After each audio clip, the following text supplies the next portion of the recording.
we thank you for your service. We here at SeaWorld are not only committed to those in uniform, but to the world we all share as well. Now please enjoy Orca Encounter.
Interconnected ocean, a vast blue expanse, critical to life on Earth. And there's no better animal to represent the story of the ocean with all its splendor and uncertainty than the killer whale, or as it's scientifically known, the Orcinus orca. The orca lives in every corner of the ocean, from the Arctic to the Atlantic, the Southern to the Indian, to the mighty Pacific and beyond.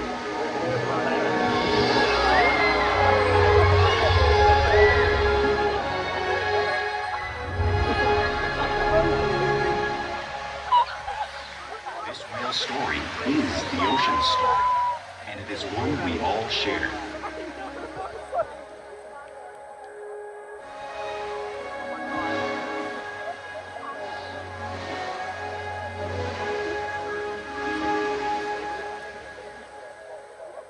Welcome to SeaWorld Orca Encounter. My name is I, and I'm so honored to introduce you to this intriguing and majestic animal.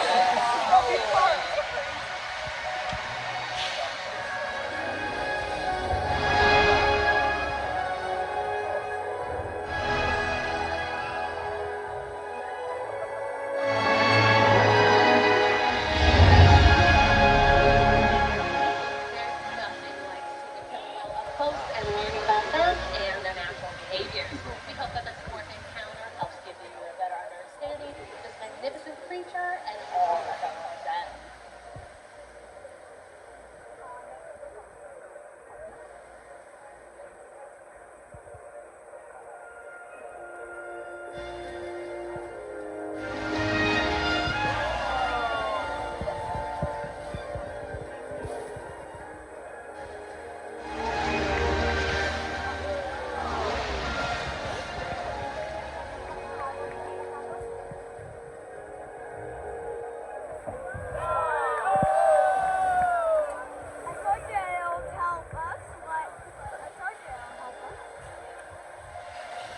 While they are found in every ocean, orcas living off the coast of Iceland are quite different than those near Costa Rica.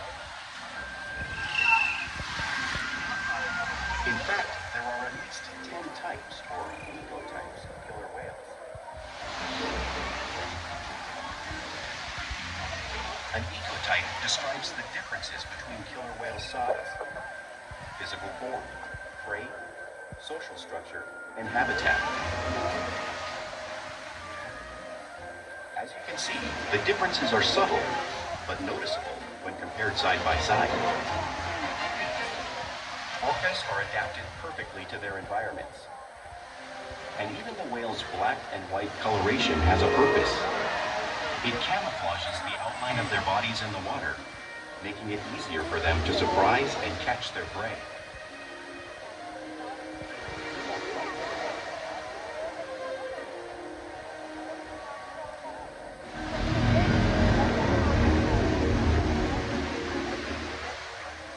When viewed from above, the black of the whale blends in with the dark depths of the ocean.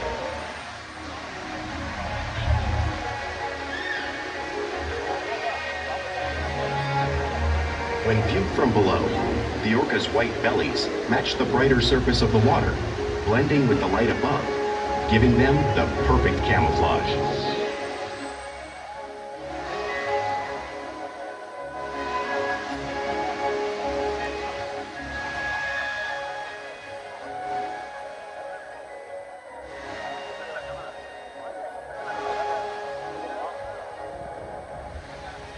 Killer whales truly are a natural wonder. And today, you might see here is going to help me show you some of their physical characteristics.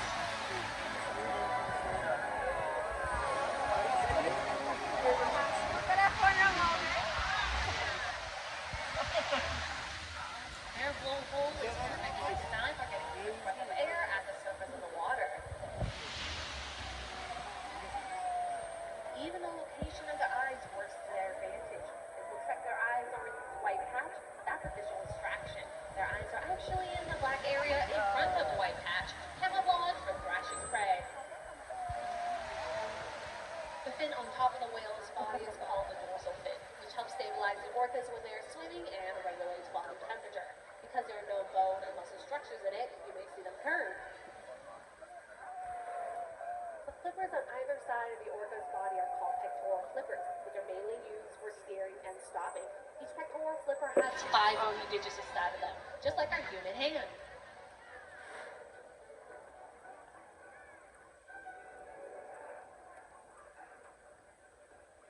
And the lobes on either side of the tail are called flukes. Now, the tail flukes are the killer whale's engine, propelling them close to 30 miles per hour, just as fast as some are a speedboat. But they swim the fastest and use the most power, propelling their nearly 10,000-pound bodies all the way up and out of the water.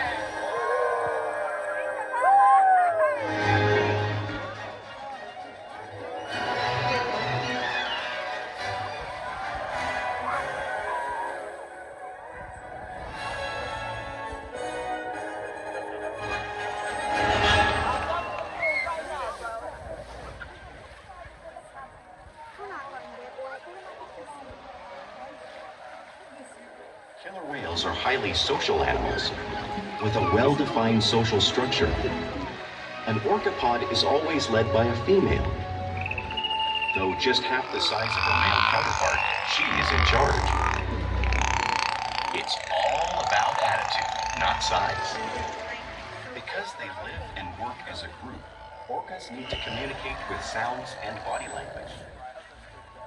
Orcas use clicks for echolocation or navigation.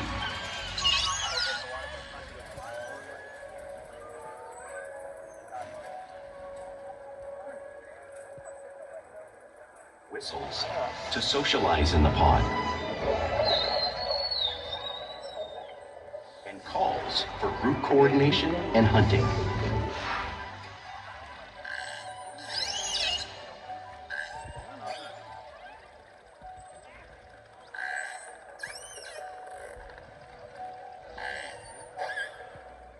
Vocal development studies here at SeaWorld show that early on, calves learn vocalization from their mothers. But as they grow, they learn from others close to them as well. This is a bottlenose dolphin call that Shuka learned and even taught other killer whales here at SeaWorld. In fact, orcas are the largest members of the dolphin family.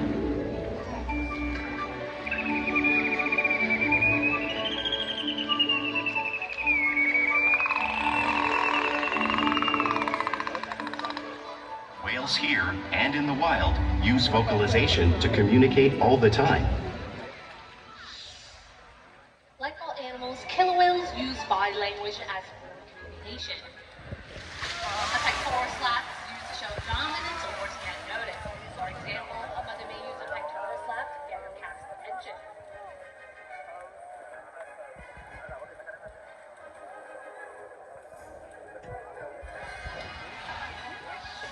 But if they really want to be heard, they breathe.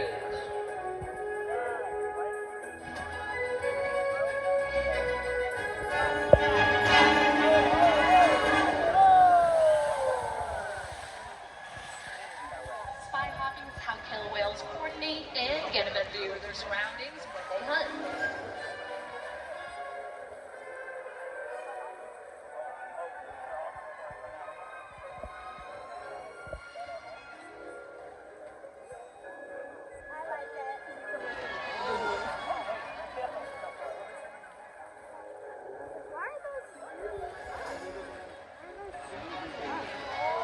Fluke slaps are also another form of communication. Killer whales use both in the wild and right here at SeaWorld.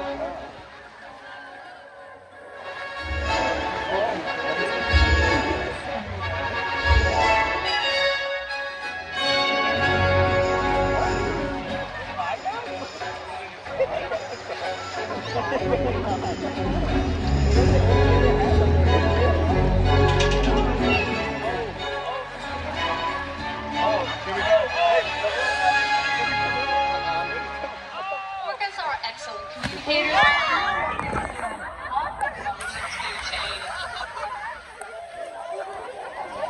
Is your phone waterproof? Is your phone waterproof? Together to protect their pride, and most importantly, pursue and catch their prey. Every day they cooperate to survive in the wild oceans of the world. Thanks for covering me.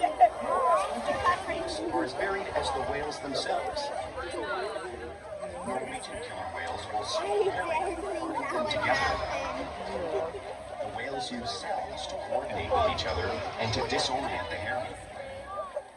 With the fish confused and contained, the whales stun them with their powerful tail flukes, making for an easy meal.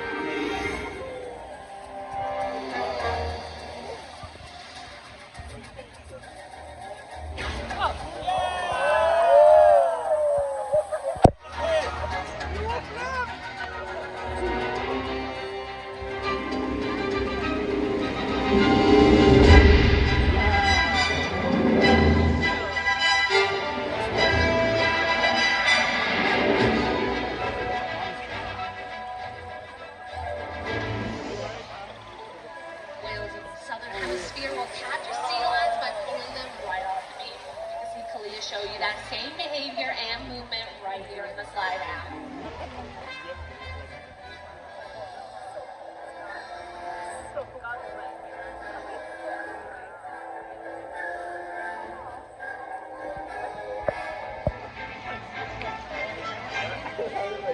Antarctic orcas will actually create waves that wash over floating ice, knocking unsuspecting seals right into the water.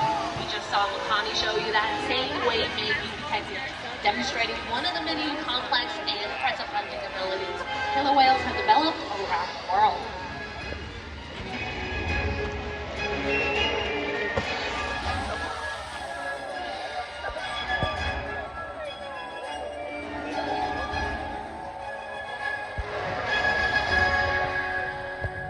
Now you may just have seen all those waves crashing right in front of you, but you truly can't imagine the power of the killer whale's waves or the amount of water they displace until you experience it firsthand. Luckily, we have one very brave volunteer who's going to come down, feel the power of the killer whale's waves. So come on down, take a seat right here. Let's give him a big round of applause or encouragement. It's cold out here. All right, buddy, hold on tight. Are you ready to get wet? Yeah? I love your confidence. Are you guys ready to see him get wet? There we go. That's the enthusiasm we're looking for. All righty, Makani's coming on over. 3, 2, and 1.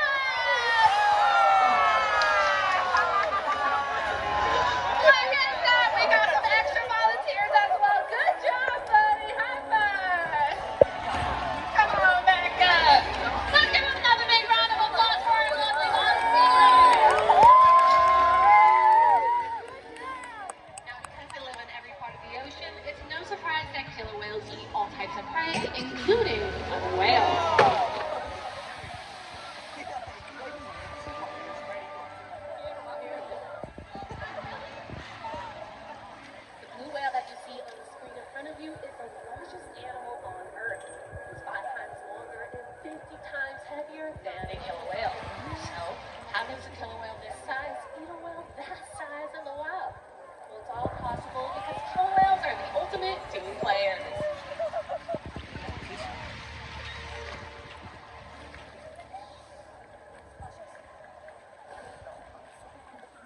this example, we see the larger male orcas surround a sperm whale, forming a perimeter, while the females continue to drive the whale forward until it reaches exhaustion.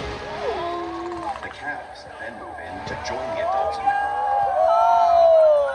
group. Whatever their prey, killer whales always cooperate and hunt together, making them a highly successful predator.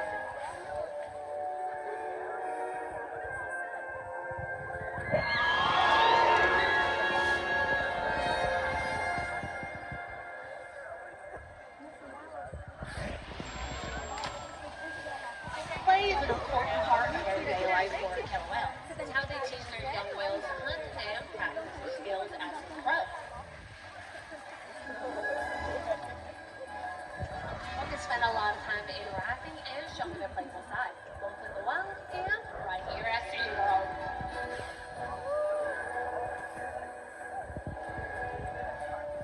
Porpoising is when orcas swim fast to the surface, breaking out of the water just briefly.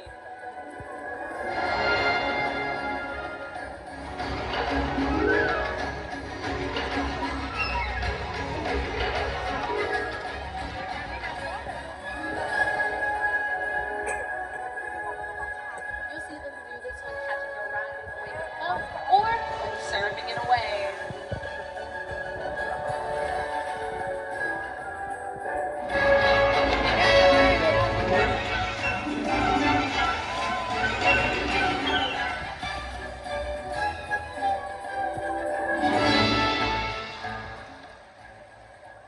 Orcas like to be touched and will rub their bellies on rocks when they can. You see our whales do this here, just like killer whales in British Columbia.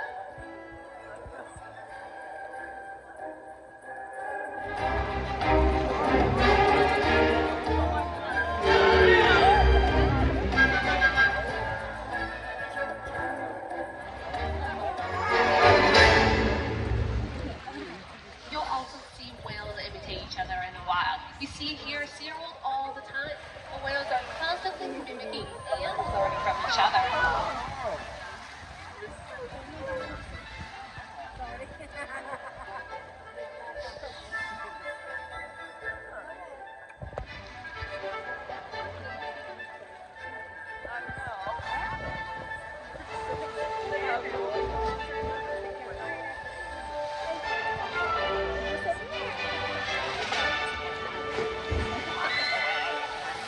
Playful behavior does have a purpose. The tail whip is used in hunting and stuffed fish, but today these orcas might just be studying all of you.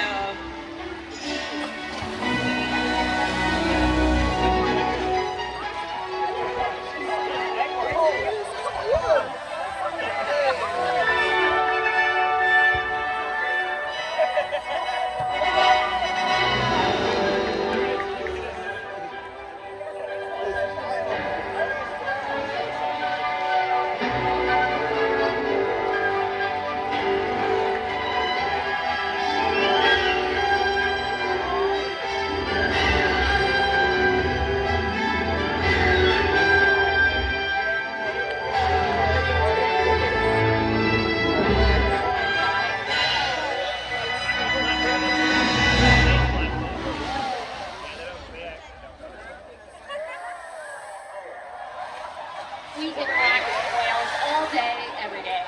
It allows us to share personal relationships and provide optimal health care, research, and quality of life.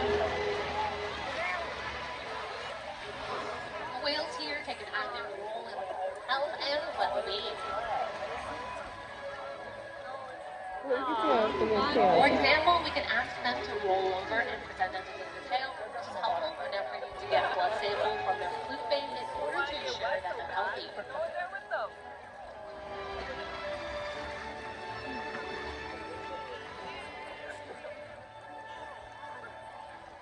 We can also ask them to slide out onto a scale, just as a sea orca do on the screen in front of you, in order to monitor their weight.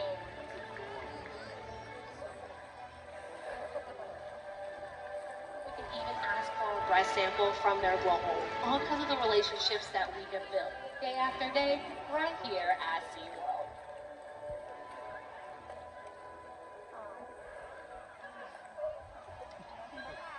I Now I'd like to introduce you guys to a very special whale coming right on up to our slide out. This is Kalia. Kalia is our 18-year-old female. She also happens to be the matriarch of our pod, which basically means that she's the queen bee and whatever she says goes. She absolutely loves snowballs and interacting with her trainers and inspired millions around the world and hopefully all of you guys to continue to conserve and protect the ocean environment and their wild counterparts. We challenge the whales every day to learn new things, to engage and stimulate their minds. Diet, exercise, and of course play help keep these orcas in great shape. The whales here at SeaWorld have helped killer whales in the wild by participating in many research studies.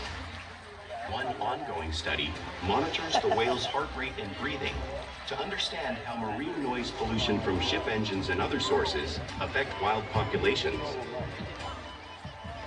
In another study, scientists from NOAA, the National Oceanic and Atmospheric Administration, took measurements of the killer whales living here, including pregnant whales. By comparing these measurements with drone footage of killer whales in the wild, scientists are able to monitor the wild population's nutritional and reproductive states.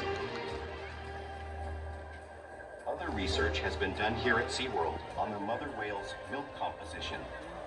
This research will help create an effective model to understand how toxins in the ocean impact wild killer whales and their milk supply. What we learn from the whales in our care every day and just by being here today, you've supported our rescue, research, and conservation efforts all around the world. If we work together, like the killer whale, we can protect the future of the Orcinus orca and this beautiful planet that we all share.